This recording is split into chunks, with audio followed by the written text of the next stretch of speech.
So I wanted to take a minute to just talk about something that's been on my mind a little bit, especially after I did the Helix backpack video. And I wanted to talk about how I don't think everybody wants what they say that they actually want. You hear people say, I really want to find someone that gives unbiased reviews. But as soon as that unbiased review doesn't agree with what you believe, all of a sudden, you don't trust that reviewer anymore, or that reviewer is a shill or a suck up, or they're just being paid off. The second they don't agree with you, they kind of lose their minds. Everybody says they want honesty and transparency, but what I believe they actually want is validation. So today I want to talk about what I'm calling the biggest lie in the YouTube gear, music, guitar community, and that's unbiased reviews or honesty. People don't want unbiased reviews. They want their purchase to be validated. The unbiased review myth. I want you to scroll into any of the awesome gear, guitar YouTubers and go to the comments section and read the reviews. It's going to say, tell it like it is. We want you to give us the honest truth. But what people are actually saying or asking is, please tell me like I see it. The second you say, hey, I don't really think this is for me, or hey, this doesn't really fit into my workflow or the way that I like to do things, all of a sudden that review goes from being unbiased to attacking them personally. It stops being about the product and it starts to feel like an attack on their person and their feelings. The thing about whenever we're buying guitars or pedals or gear is that once we buy that item and we like it or we add it to our rig, that then becomes kind of a part of our identity and our personality. So we want that choice to be validated by people that we respect, look up to, or that others also respect and look up to. So if you criticize it, you're not just criticizing a pedal or a guitar or a multi-effects, you're criticizing them personally. Now, we've all seen real world examples of this quite often, and you can see it a lot in my comment section when I talk about actually liking the Helix Stadium backpack. There's plenty of people saying that I was not telling you the truth, or I was being a shill, or I'm really bad at lying, which is really funny because I was just kind of telling you how I like the backpack and how I used it. If I or any other YouTuber would review something and say, hey, this is really good for X, but not really good for Y, all of a sudden you're dividing everybody into a camp, whether they like it or not. And as soon as you say, well, this isn't really good for X, but it is good for Y, or vice versa, someone eventually in the comments will say, well, I use it for X and it's actually really great. And so all of a sudden you're a liar. PSA, you liking something doesn't mean that it's universally perfect. And me not liking something doesn't mean that it's absolute trash. Two things can be true at the same time, but don't tell the internet because they hate that. They don't like that. This is why gear, guitar, music, YouTube gets really polarizing. Because as soon as you like something or you're very agreeable or you can find a niche for everything to be used, you're a shill and you're bought. And if you don't like something that's universally well liked, well, all of a sudden you're a hater. The internet doesn't really like nuance because nuance doesn't fit well into the comment section below. Unbiased doesn't always mean neutral. It means an honest perspective. Every single person out there on YouTube, wherever you are, has different hands, has different ears, has different preferences, and they're all valid. They have different budget, different use cases, different gigs, and different priorities. That's not bias, that's just context. But context doesn't like to go viral. Hot takes like to go viral. The thing that I find really fascinating is that we don't really want honesty, or I don't think most people that say they want honesty actually want honesty.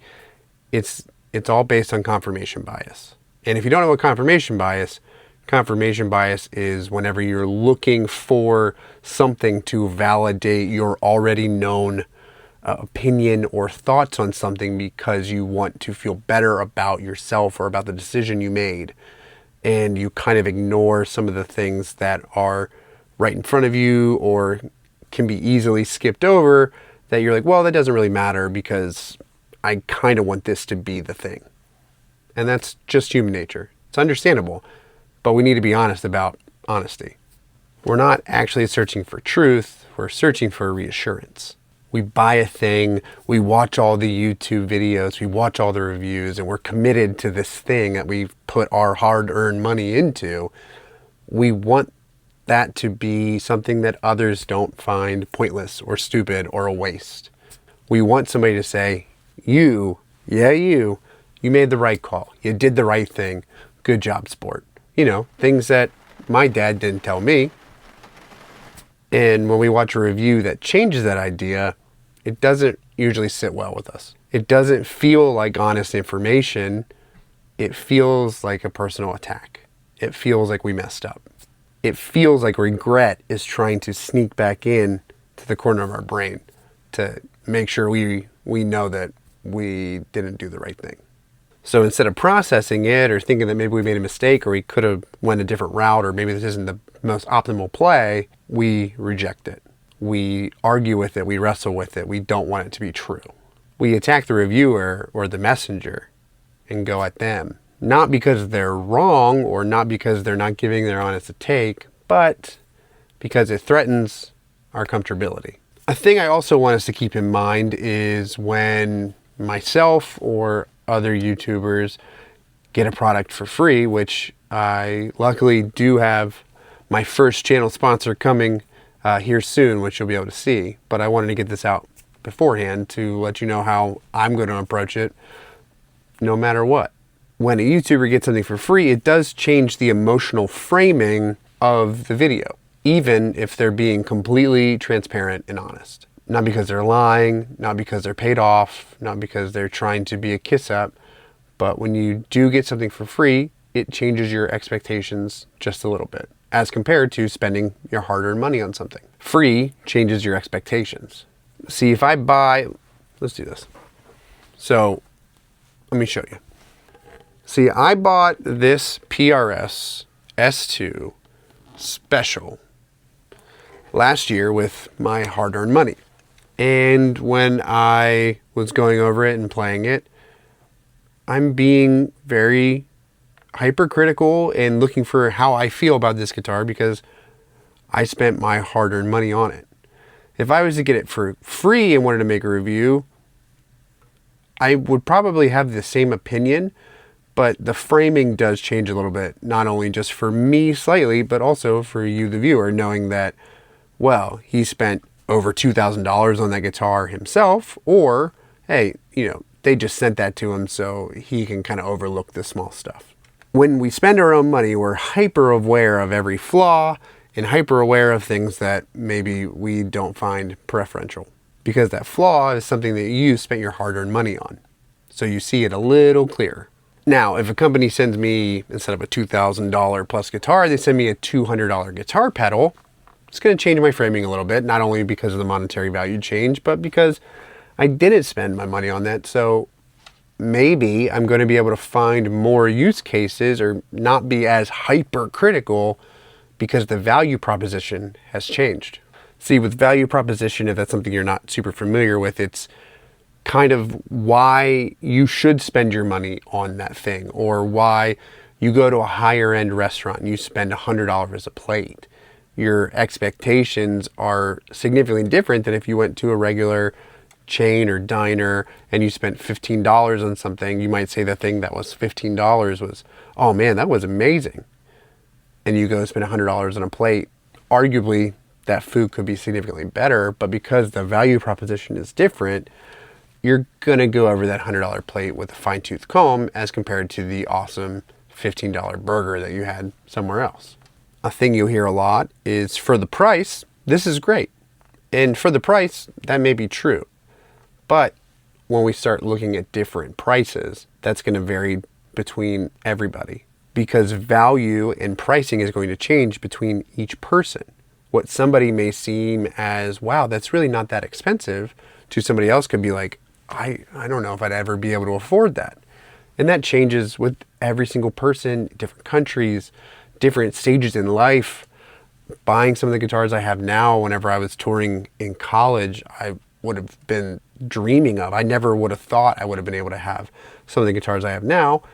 And now as an adult, as a dad, as somebody who's approaching 40, the value proposition is a little bit different when I look at it a little bit further back. See, good for the price and a great product are not mutually exclusive from one another.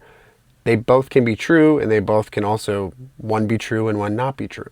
Good for the price and a good product are not the same thing.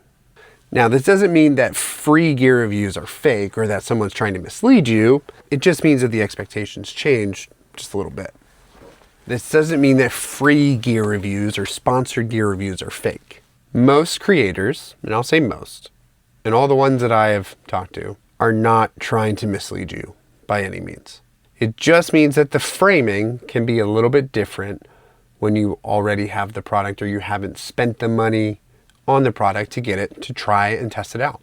We have to remember that value-based gear lives in a completely different tier than flagship gear for a lot of different companies. You're not going to sit there and say PRS SE and a private stock PRS are comparable, because they're not. They're both guitars, but they're going to live at completely different price points. So if you say, wow, this guitar is for $500, this guitar is amazing, and you look at the private side and say, well, for $18,000, it's a great guitar, but I don't know if it's worth it.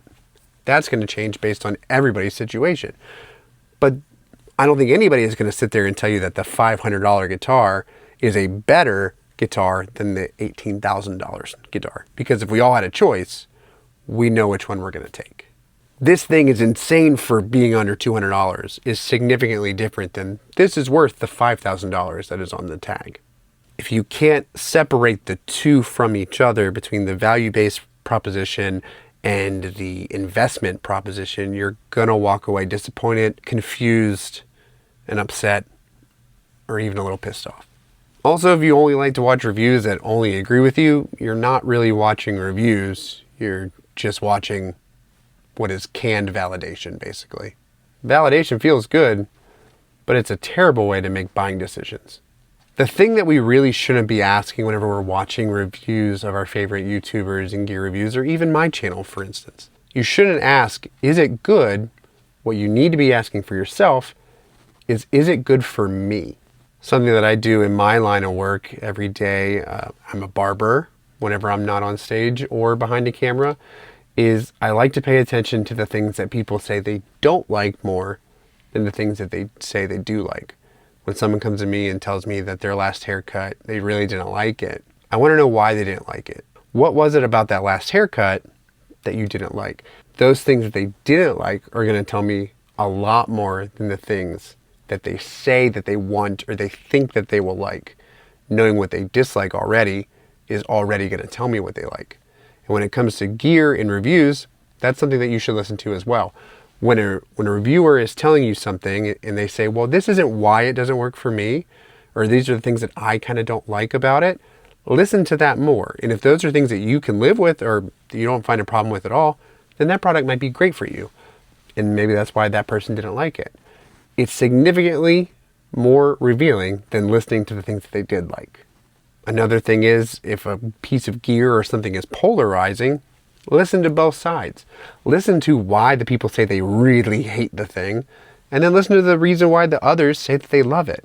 The truth is going to lie in the middle for you, because you could be in either camp. You don't know, and I don't know. So when I make a video or if I do a review, I don't know what camp you're in, and I don't want to put you in a camp. You're in your own camp. You do you, boo-boo. That's all that matters. What you need to listen to is how does that thing that this reviewer doesn't like or this person loves, how does that fit for you? How does that work in your workflow? That's where you're going to find the truth on whether the piece of gear is worth it for you. Stop expecting YouTubers and gear reviewers to only validate your feelings. If you really need to talk to somebody about your feelings, that's what a therapist is for. And I see one every Thursday. He is awesome. He also plays guitar. So I hope I'm not breaking any rules by saying that. I don't think so. We're not your therapist. Go get a therapist if you need one. It's awesome. Highly recommend Mental Health Upkeep. We are just another musician on the other side of the camera telling you how we feel, how we use something, what we like or what we don't like about something. And we have opinions, and they're just as valid as yours. If a review makes you uncomfortable, it doesn't mean you're wrong.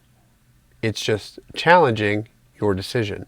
Gear is subjective. Tone is subjective. Music is subjective. But pretending that we want unbiased opinions while then also attacking anybody that doesn't agree with us, that's not honesty. That's just insecurity with better lighting. So drop a comment below and let me know what piece of gear that you absolutely love that the rest of the community kind of dunks on. Put it below and tell me, did you watch these reviews and these other people dunking on this product? Did you watch the review first or did you buy the product first? Because that'll be telling as well. My name's Jordan Allen Clark. If you could click the like button below if you didn't absolutely hate this video, and click that subscribe button, that would mean the world to me. I believe right now 98% of my viewers are not subscribed, so if YouTube analytics are to be trusted, for the love of God, just please click that subscribe button. I'm begging you. It would be very, very, very helpful for me. But other than that, my name's Jordan Allen Clark. We'll see you next time.